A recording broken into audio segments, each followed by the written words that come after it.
Now we are going to start with the properties of alcohol. So first we will be taking the physical properties, right. So how the alcohols look like, what are they actually? They are inflammable, volatile liquids, right. And when we talk about the boiling point, so obviously we know that the boiling point of the liquids are higher than the solids, and so they have actually their boiling point is higher as if we compare it from the any solid compound. But and also when we just increase with the members, that means when we go from methanol to ethanol to propanol to butanol, so with increase in the molecular weight, actually the boiling point also increase. So because they have the weak van der Waals force, and when we just heat them, or you can say the van der Waals force just increase within an area, so when molecular weight increase, the van der Waals force increase, so obviously the boiling point increase. That means the heat energy which is required to just boil them just increases. Third, they are soluble in water, and also they are soluble in the organic solvents. And how they look like? They are actually colorless, and they have the odor which or you can say which have the faint odor. Their odor actually can cause a type of sedation also. They are toxic in nature, and you know, out of methanol, ethanol, propanol, or if we compare the whole members, the methanol is so toxic that the consumption of methanol can also cause the blindness, and also it can cause the death. So methanol, that is the methyl alcohol, is actually a very toxic substance. So we can say that other members are also toxic, but as compared to it, the consumption of methanol is very dangerous for us. So this is the physical properties. Now we will be just reacting the alcohol with the different substances, and we will get to know the chemical properties of the alcohol.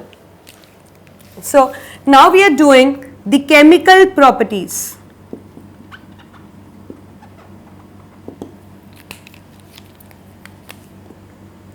You know that we get to know the chemical properties of the substance when we just react that substance with any other given substance. So this is what I am going to do now. See, in the first reaction, what I am doing, I am just reacting it with metals. So what happens, suppose I have an alcohol, see I am taking ROH. Now what does this ROH means? Actually it is a general formula for the alcohol, where R just indicates the number of the carbon atoms in a chain, and OH just indicates the functional group. So R means alkyl group, OH means the functional group alcohol. So that means this is the general indication of the alcohol. Now I am going to react it with certain metal. Suppose that metal which I am taking is Na. Right, so suppose I am just reacting it with sodium metal, and as we know, metals are more reactive than hydrogen, so that means they can displace hydrogen. So see, what they are doing, it is just displacing hydrogen, and after displacing, what do we get? We get RONA, and hydrogen is evolved as hydrogen gas, that is H2. Now what is the name for this RONA? The common name for this RONA is metal alk oxide. That means metal, alk, and then oxide, right. So this is how you are going to write the name of this compound. Now I am just stating the same reaction with an example. Suppose I am taking ethanol now. So suppose I have ethanol. What I am doing, I am adding sodium to it.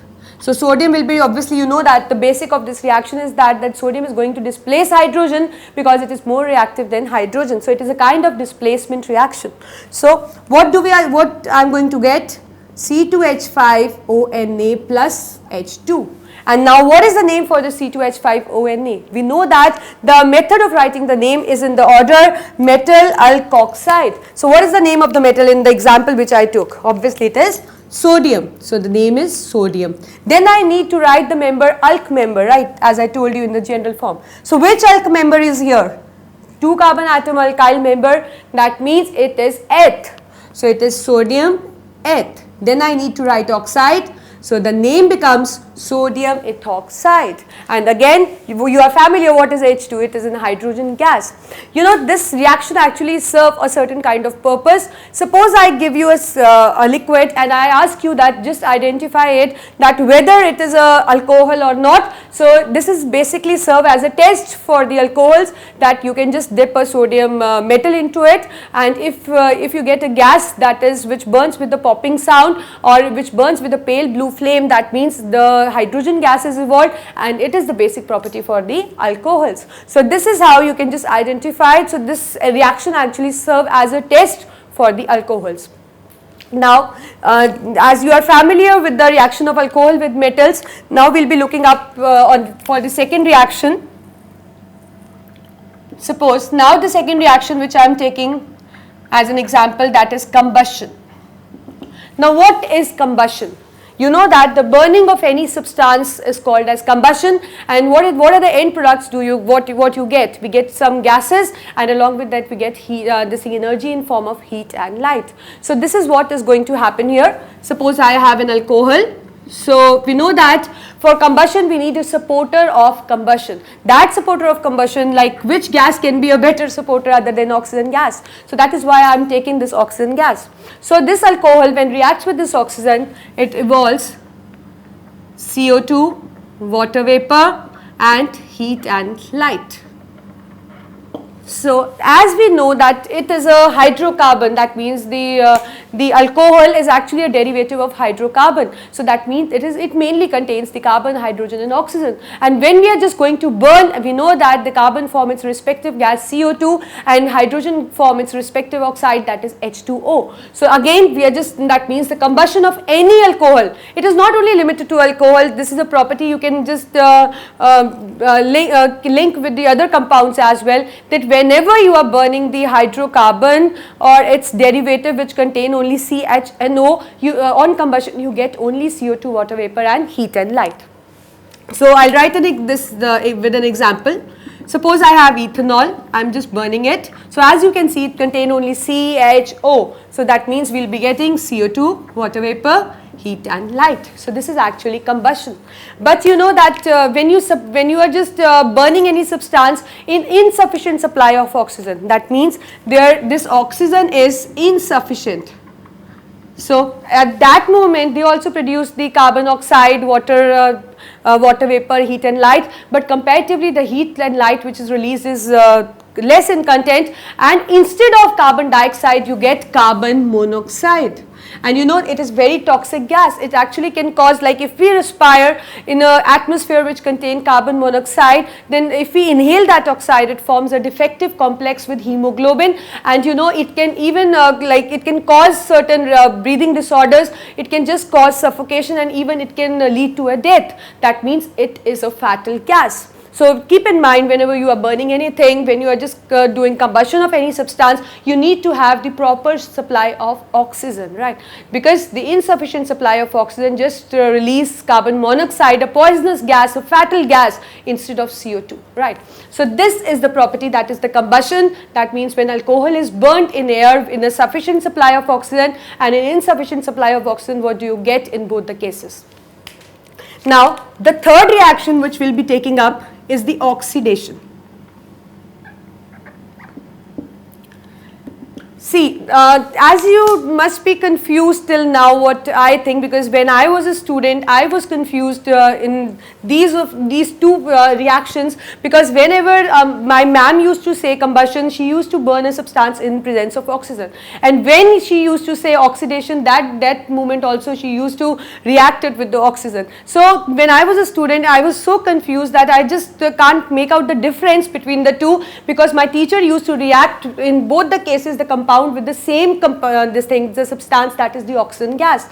But then later I just went to her and just solved my doubt, and then I actually got to know that what is the actual difference between it. So I just want to share that with you. See, the combustion is that we are just burning any substance, we have a full supply of oxygen and we are just burning any substance, right? But when I talk about oxidation, that also means I am just reacting it with oxygen. Right, that also means the same, but the supply of this oxygen is not sufficient, or you can say that we haven't reached the ignition temperature of the substance. That means we are not burning that substance. So this is something called as the controlled oxidation. That means See, when you're burning anything, you cannot control it. Like if a paper catches fire, you cannot control the combustion in the mid, right? If you need to just extinguish that fire, you are using certain kind of thing, like you are pouring water, or you are doing something, or you're just cutting off the oxygen supply, and then the reaction or the fire just goes off, right? But when we are doing this oxidation, we can just stop the reaction in the mid also, and we don't need to pour any kind of water or any kind of this. This is something called as oxidation in a controlled manner, right? And it doesn't lead to explosion. One more thing, like in the combustion we have the fire, but in case of oxidation we don't have any such kind of fire, we have the desired products. So just look at the board. See, so oxidation is again reaction of alcohol with oxygen. Before I start with this property, I just want to tell you that actually this property is very important, and this is the question you often get in the paper, but I'm not telling that in a direct manner you are going to get this reaction. It is just linked with the properties of the other compound as well. So before I just I explain you this property, I just want to help you to know that you should know a certain kind of order which I have made for you. See, whenever you are just oxidizing alkanes, this is apart from this property, right? Just keep in mind, I am just telling you, I'll be telling you that where we'll be using this, right? So for this moment, you just keep this what I'm telling you in mind, then I'll tell you that yes, now you are just familiar with this rule, then it is just followed in this case. See, whenever we are oxidizing alkane, it gets to form alcohol, right? And when we oxidize alcohol, it gets to form aldehyde, and when we oxidize aldehyde, it gets to form carboxylic acid, and reverse is for reduction. Reverse is for reduction, right? And one more thing, so again I am telling you, see, when we are oxidizing alcohol, alkane, it gets converted to alcohol. There are certain conditions, terms and conditions which needs to be applied, but still you can say the basic oxidation of alkane give rise to alcohol. And when we just oxidize alcohol, then it give rise to aldehyde, and when we oxidize aldehyde, it give rise to carboxylic acid. Now look at the board where I am going to use it. See, oxidation of alcohol is actually this thing divided into the two categories. One is partial oxidation, other is complete oxidation. Now what idea do you get from this partial word and complete word? So partial means that yes, the alcohol is definitely getting oxidized, but in a partial manner, right? That means the complete of it is not getting oxidized, right? And when I say complete oxidation, like that means we are just applying with the you can say the excess of oxygen, and it is just completely getting oxidized. So see, now what I am going to do, see, when we just add alcohol not in a sufficient manner, or we say when we add alcohol in a nascent manner, that means we don't supply the oxygen molecule, we are just supplying the oxygen atom, or which is called as nascent oxygen. So then alcohol gets converted to aldehyde. But when we supply alcohol with a good amount of oxygen, then it leads to formation of carboxylic acid. So here we have the property here, just look at the board now. So whenever I am just oxidizing alcohol in presence of nascent oxygen, then what product I am going to get? I am going to get aldehyde. And when I am just oxidizing alcohol in a full supply of oxygen molecule, then I am going to get carboxylic acid. So see, in this chapter what you need to do, you need to remember the general equations, and if you are well versed with the general equation, you can just frame an example, because you know that how to make the members, like as I told you, I can make any member of alcohol and you can make any member of aldehyde, but the thing which you need to remember is that the general equation, you should be familiar. Like if I ask you that like on partial oxidation of alcohol, which product you are going to get, so in a moment you should answer that it should be an aldehyde. And if I ask you like what I am going to get on the complete oxidation of alcohol, so it should strike your mind in a second that it will be a carboxylic acid. Then you will ask your teacher that, ma'am, like for what alcohol you are asking. So your teacher must be telling you that it is for, I am asking for ethanol. So you will be this thing ready with the quick answer, ethanol, okay, carboxylic acid, ethanoic acid. So in this manner you are going to answer these questions, and if you need to just increase your speed in answering these questions related to carbon compounds or the organic chemistry, you need to be familiar with the basic concept. You should be familiar with the general equation involved, or you can say you should be familiar with the product which is going to be formed. So look at the board. Suppose I am just stating an example with ethanol now. So ethanol with partial oxidation, that means I am supplying with the nascent oxygen. So what the product I'll be getting? I'll be getting an aldehyde. So because it was ethanol, so obviously which carbon atom which aldehyde I'm going to get? Obviously I'm going to get the aldehyde, member of aldehyde with same number of carbon atoms. That is the ethanol. So first write its name, right, and then draw the formula, and you know how to draw the formula. As I told you when I was just discussing you that how to make the members of the respective groups or alkane, alkene, alkyne. So this is how you're going to do.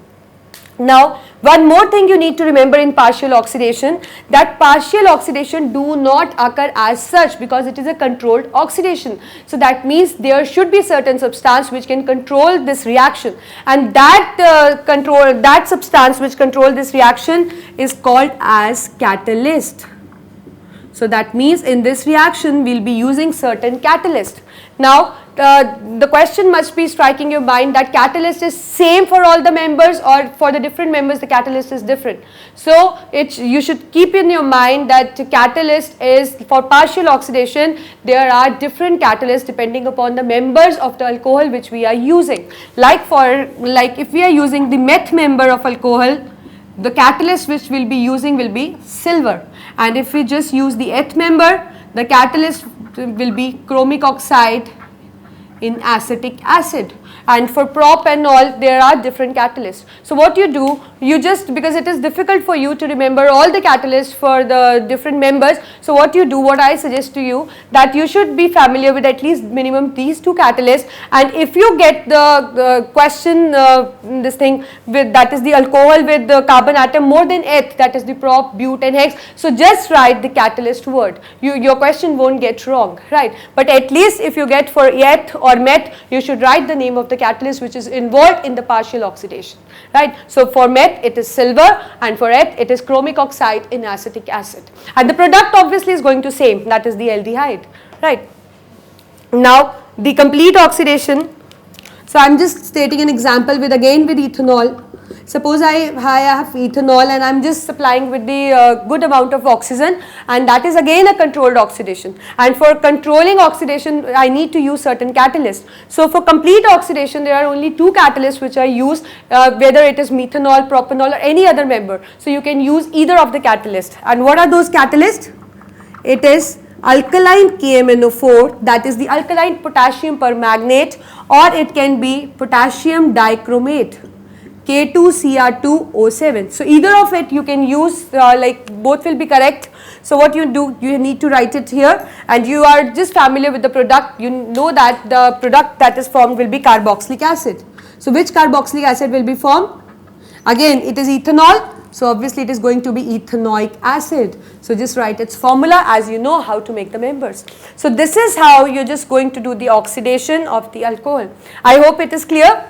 Again I am just repeating in a short span of time. See, alcohol undergoes oxidation in partial and complete. One more thing before I just explain you with it, one more thing I just want to tell you.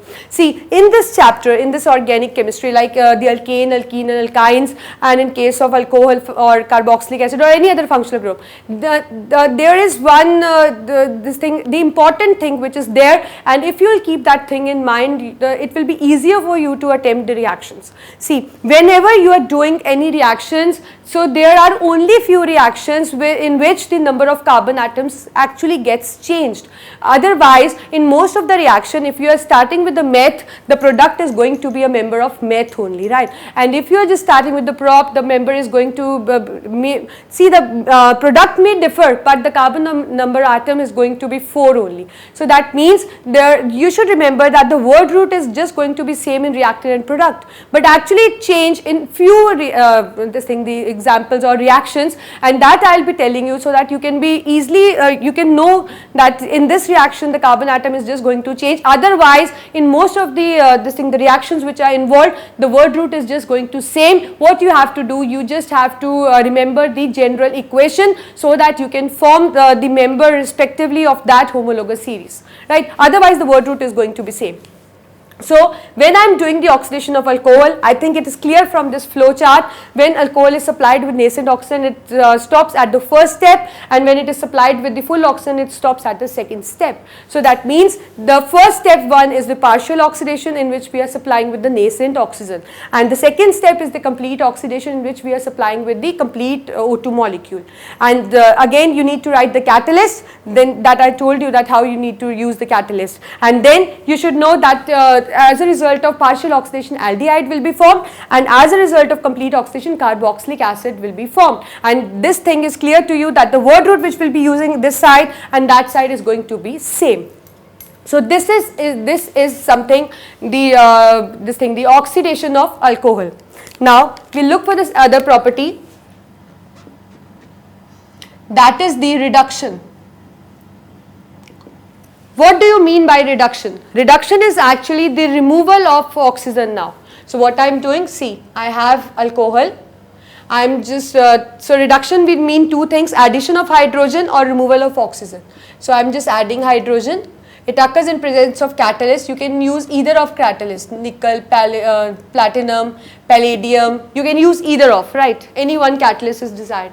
So what you are going to get? So see, we have 2H. So this is going to just separate in this manner.